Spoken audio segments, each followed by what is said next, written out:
Hello everyone. Hi, this is Priya and this side. And first of all, Happy New Year. I hope you all are doing great and I wish 2019 is an amazing year for all of you and I wish many more great years ahead lies in the future for all of you and so to me. So thank you so much and welcome back to my channel. I know it's been really long that I featured any video on YouTube. I think the last was some 3 months back. I really started with a lot of enthusiasm, but it kind of went down because I just couldn't cope up with the momentum because I just been very busy with life and the other schedules. But yes, it's a new year, it's 2019, and I have kind of in my wish list added doing more and more YouTube videos for my audiences, for all of you. And here is the link for my last video if anybody has missed and would want to have a look at it. So please go back so that you know what I'm talking about. And the first video was more about an introduction video where I talked about myself, who am I spoke about my life experiences in vast. I think it was some 26 to 27 minutes of a video where I just wanted to kind of introduce myself. But further going, my videos are going to be a short length and it's going to majorly talk about the different aspects that I spoke in the first video about different life experiences and different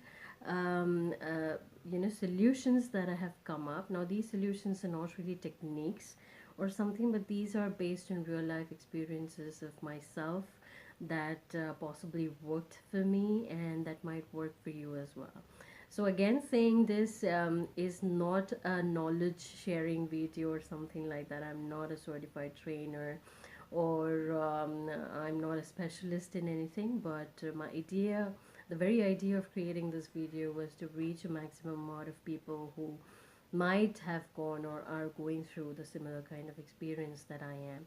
So it is going to be a two-way process where I'm also encouraging all of you to come forth and share your experiences as well so that I might also learn a lot of things from you and apply and implement in my life.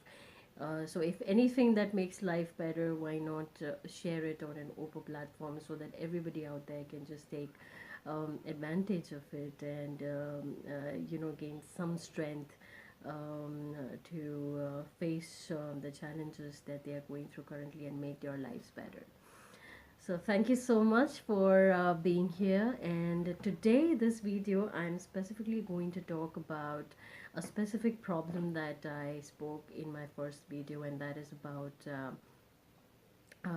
parents most of the times try to put a lot of pressure on their kids and the children's be they small or adult for performance oriented things, so they don't really realize what goes into the brain of the child when they expect a lot of things from them, and they don't really know how to raise their kids in a correct way. Now, I'm not somebody who's preaching the right techniques or right ways of parenting or something like that, but this is just coming straight from my heart, from my genuine experiences of what I went through while I was being raised.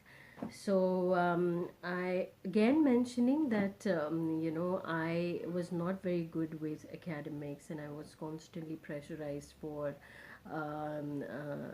putting up to a certain level of academics, constantly compared with my siblings and other kids around, and therefore I suffered from a very low self-esteem where I felt that I was not good enough, and I was almost on the verge of depression, but I took that with a pinch of salt, and I was rebellious, so therefore I took that very positively. I tried to prove myself and emerged as successful out of this. So this video is specifically for the parents, uh, you know, uh, to think in a way that you can have a better bond with your kids and not just pressurize them of your demands of what you want out of them. Because firstly, you need to understand, just because you have a child does not mean that you own them. Okay, you wanted a child, correct, but the child did not choose you. Understand that, this is destiny. And how much ever you believe everything happens for a reason, let's be practical that the child did not choose you. You chose to have a child. So always going back to your roots, the very first thing is respect the individuality of your child. Uh, Trying to put him into a circumstance where you are trying to extract the performance out of him, something that is not his domain, of course he will fail. And then telling him that you failed because you're not good enough or you are super dumb and things like that is not a good idea for the child. Because understand, five fingers are not the same. Everybody has different skills and attributes. So rather than telling your children to be a certain way, to perform a certain way, why not understand their own individuality? Analyze your kids' skills and attributes. First thing, analyze your skills, your children's skills and attributes, to see what they are interested in. If English is the subject that he's interested in, do not pressurize him to score a 10% in mathematics. That's not going to do any justice to his skills, because that's not what he is. And likewise, help him choose a career option that possibly interests him, and that automatically develops into his passion once he knows what he's doing. The trick of this, if you don't know what your child is good at, is to help him get into the things that he's least interested in, and then automatically, gradually, he himself will understand what interests him the most, and that's how you filter out options, your career options in life. And then you know that this is what is the career option, this is what it takes to be. Then if your child enjoys doing that, and if he's able to work hard with immense passion into that field, that is possibly what your children want to do, and then support them with that. Just associating somebody's academic grades with failure of life, failure in life, and success stories and failure stories is very hard hitting for your child. So don't do that. So number one, understand the skills and attributes of your child. If you're not able to do that, take them to a counselor to understand what your children can really do, identify that, and then motivate them into those aspects of life. Number two is, whenever you want your children to behave a certain way or do certain things in a certain way, always put yourself in their shoes. So the best thing to understand somebody else's situation is possibly putting yourself in that circumstance. So you can't really typically do that, but the least you can do is visualize of yourself being into their shoes. So when a lot of expectations were put on me, and I was constantly compared with my siblings and my friends on why I was not good with academics compared to them, I used to always think that why is my father not as rich as my um, friend's father was, or friend's parents was, and why my house is not big enough as theirs were. So likewise, I also used to think a lot of things and compare. It's just that I didn't say that. I didn't say that because, of course, I was a kid, and second, I respected where my parents came from. So irrespective of what my circumstance and my friend's circumstances were, I understood that whatever my parents were giving me was coming from a best source and was coming directly from their hearts, and this is the best they could do for me. And therefore, valuing that hard work that they were putting into, I gave into their efforts, where they thought that I wasn't doing good enough with my academics because they were providing me with the best resources, failing to understand that there is a other side to do this. I was trying, it wasn't happening, but I was not dumb because I had other skill sets, which was not realized. So therefore, put yourself in other person's shoes. You know, your children can also think a similar way, that why your parents, you parent as a parent, are not good enough, in terms of finances, or in terms of giving them a much better life than what you were doing right now. So think they can also do that. They did not choose you. If they had a choice, I'm sure they would have had love to be children of the Ambanis, the Piramals, or the great Googles and all of that. So because they are born to you, there's a reason. There's a reason. I mean, think of that very moment when you first took your child in your arms, and he or she was born. And I'm sure when my child was born, and I looked straight in his eyes, I promised to him one thing, that I'm going to give him the best in life. And I'm sure all of us do that when we become a parent. I'm sure that comes from the very source of your inherent happiness, ecstatic feeling when you become a parent. So why do you want to ruin that by putting your child into um, conscious depression? I call it conscious depression because you're doing it consciously. You know, irrespective of knowing that your child is not good with something, or your child doesn't enjoy doing something, you're putting a pressure on him to do something that you want to do.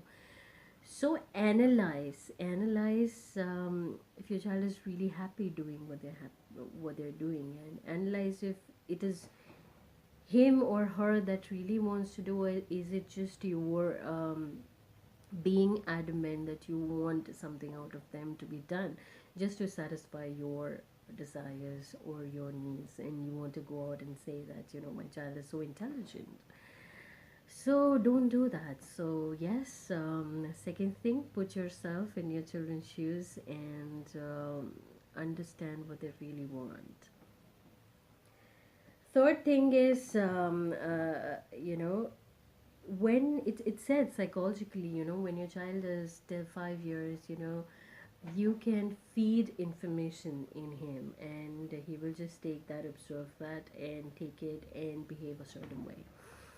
But as he grows up, he becomes more social, and he grasps a lot of things from his environment and surroundings, through his friends, his colleagues, whoever you want to say.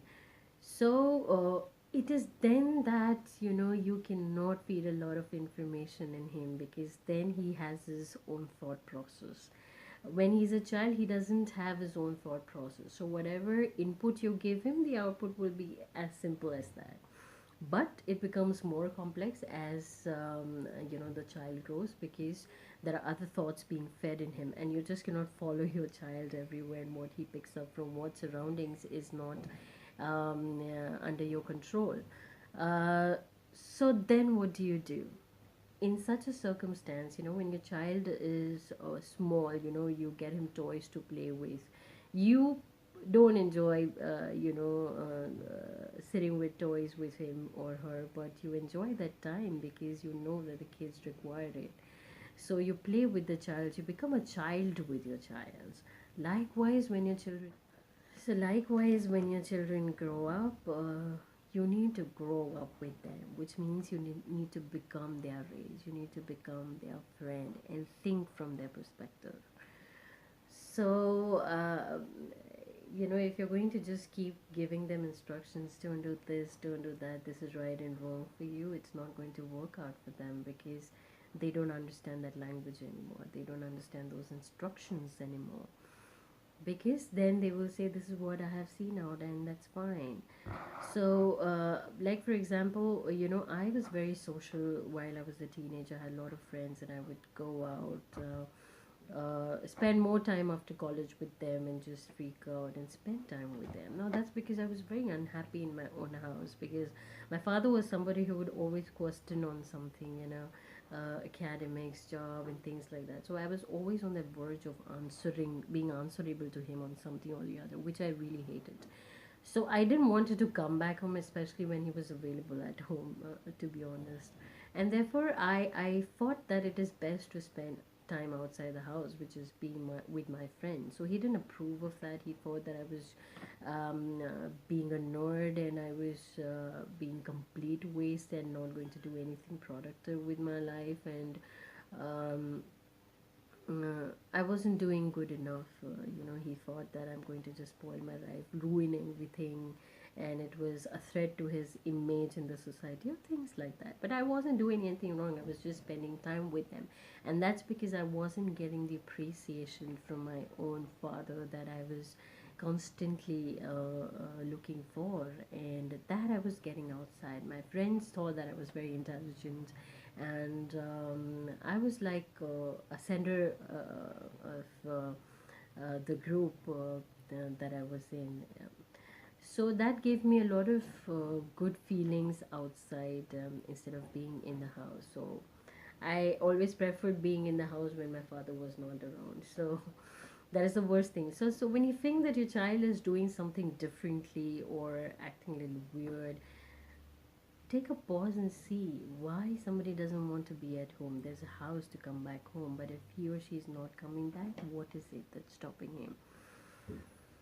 So anyway, so I did not come back because I had this reason that I was not appreciated, and ultimately everybody needs love, respect, appreciation. No matter how much money you have, but if you lack respect, appreciation in eyes of your loved ones, it doesn't really satisfy your ultimate inherent desires. So, the very basic feeling of anybody in life is to just feel appreciated. And if that's not there, you're constantly seeking for something.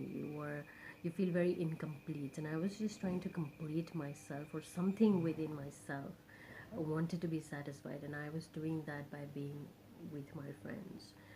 And I suffered a lot. There was this entire phase and period where I was suffering a lot.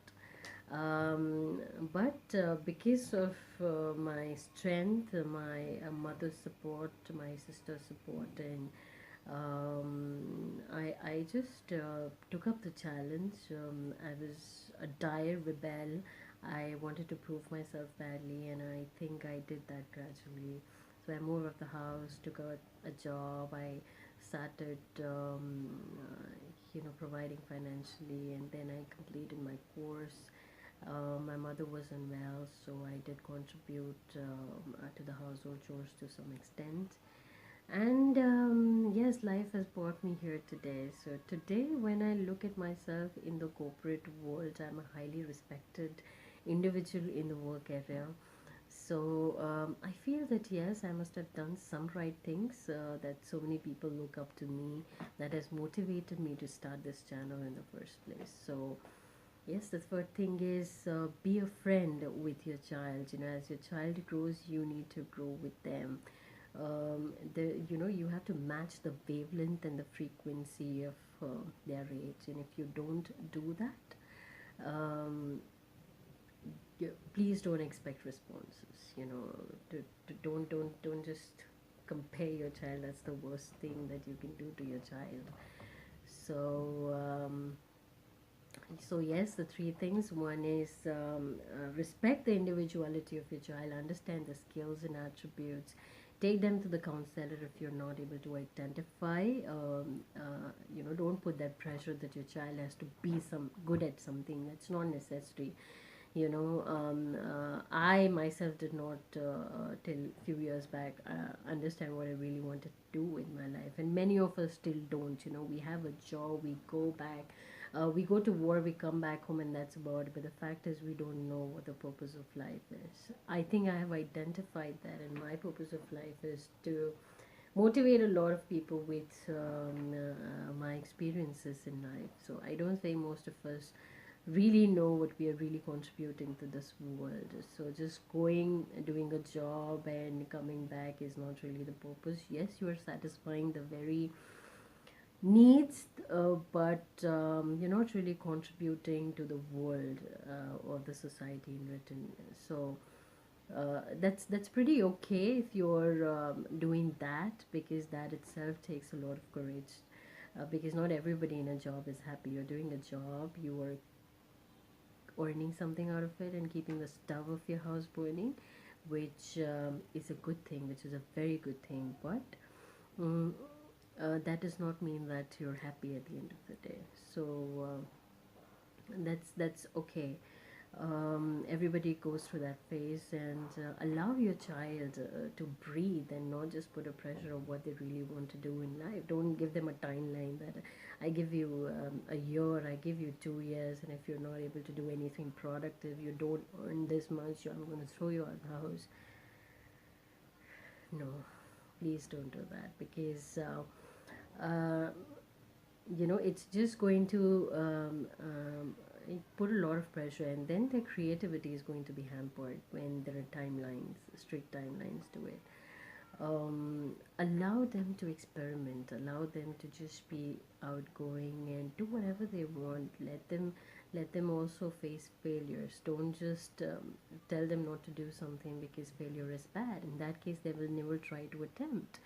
If you don't encourage them to do something, they are going to, a number one, going to suffer from really low self-esteem, which was a major case when I was a child.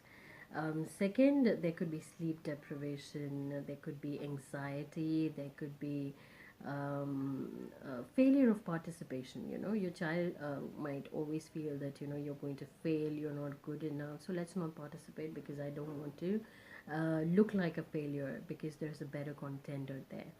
Don't do that. Allow your child to fail. I mean, what happens if somebody fails? That's, I think we've all emerged of failures. I mean, eh, I don't remember anybody learning to cycle without falling off it. So it's fine if they fail. What harms? You know, being a parent, we are not the best parent ever. So we fail with different permutations and combinations of dealing with our own children. So why is it that we expect our children to excel into everything? Give them timelines, and let's not do that. I mean, understand the trauma that these kids and even the adult kids go through. The schools, then college, then projects and whatnot. They don't have time for themselves. Trust me, we are not as busy as they are today, and the least we could do is support them in whatever circumstances they are in. Allow them time for themselves. Let them enjoy failures too, because it gives you an experience. And what better in life than having an experience? Nothing teaches you, even your academics don't teach you real life skills, which I even mentioned in the last video. It's only your life experiences, be it good or bad, teaches you something. So this is what is to cherish. So just be with them, enjoy time with them, put yourself in their shoes first, see what they are going through, identify that. Stop comparing your children with anybody out there, and be their friends. Allow them to share things with you. I mean, what's the point if your child is excelling in academics and he's possibly the best student of the year, but maybe he's abused in school, maybe he's abused in college, and he's bullied in school and college, and is possibly going through something even more devastating like a molestation or something, but he's not able to speak that to you just because he's fearful of sharing such things with you.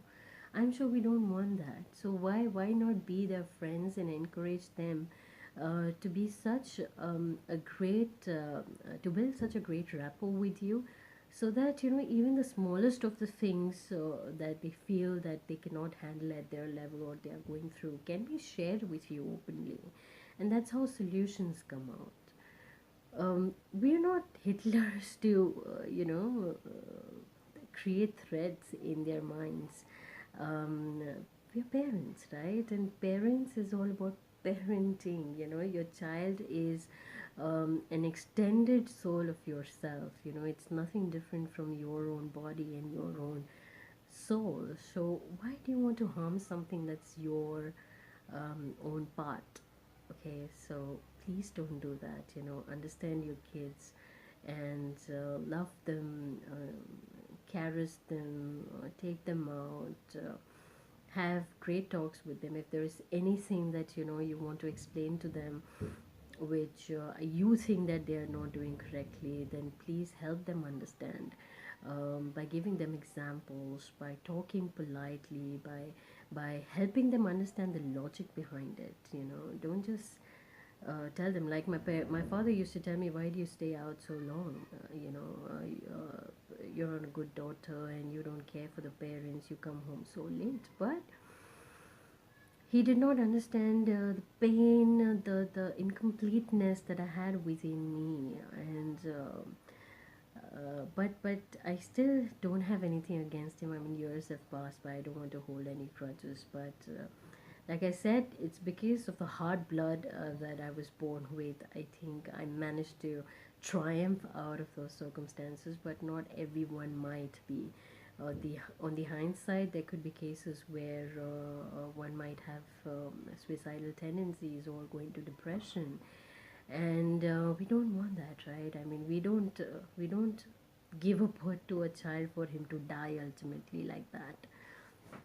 So don't put him into a circumstances, because that's like a murder. You know, don't do that. Don't make them mug up things, because help them learn things. You know, um, this is where cheating comes into picture. Why do people cheat? Why do kids cheat in examinations? Because they're fearful that they might fail, and then they'll be rejected by their own parents and the society in turn, and therefore they cheat. So we're encouraging cheating. So rather encourage them to learn. Learn. Put a lot of stress on learning than achievements. Don't just think about the final thing, achievements, excelling and things like that. Learn. You can learn, and that's how you enhance your skills and you make a better version of yourself. Compare your child with his own past grades, with his own achievements, rather than somebody else's achievements, because that case is different altogether. He's born into a different family, circumstances are different. It is very insane to compare your child with somebody else's this. You would have rather had that child if it was so simple. So if your children accept you as the parents, you need to accept your children the way they are. So please do that. And yes, like I mentioned, that this is a two-way process.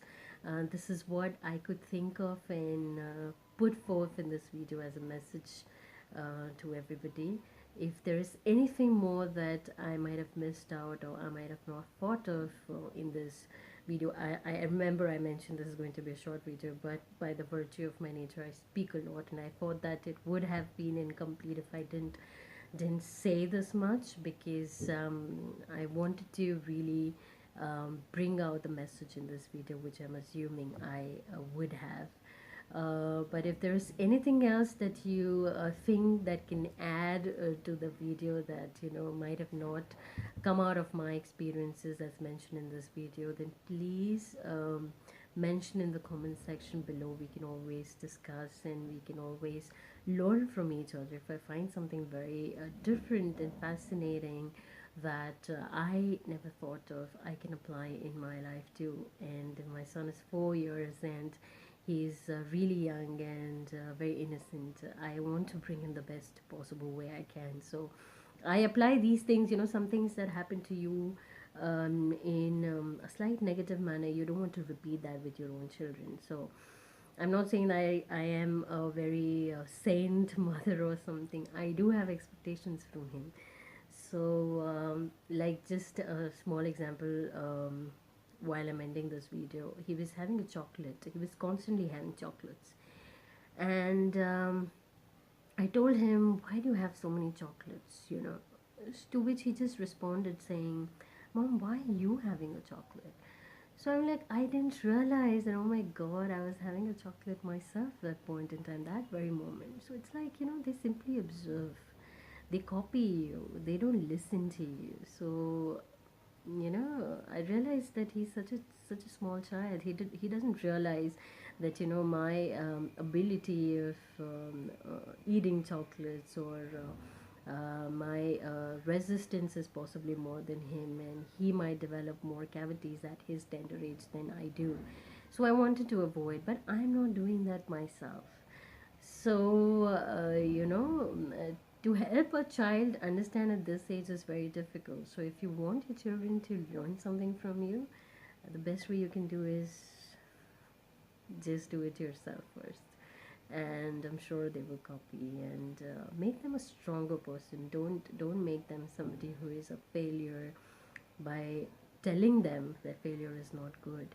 Don't make them a weak person. Don't make them a tender person. Don't make them somebody, who cannot take up challenges in life, because life is filled with challenges, and they're really hard. So if you want your child to triumph from each challenge, the best thing you need to do is make them a hard person, and make them and that can only happen through your support. So yes, thank you so much all of you, and again, happy new year. And I'll try and make as many videos as I can, talking about my real life experiences on varied topics. And I hope you all enjoy, and thank you for being an amazing audience. Bye bye. Love you all.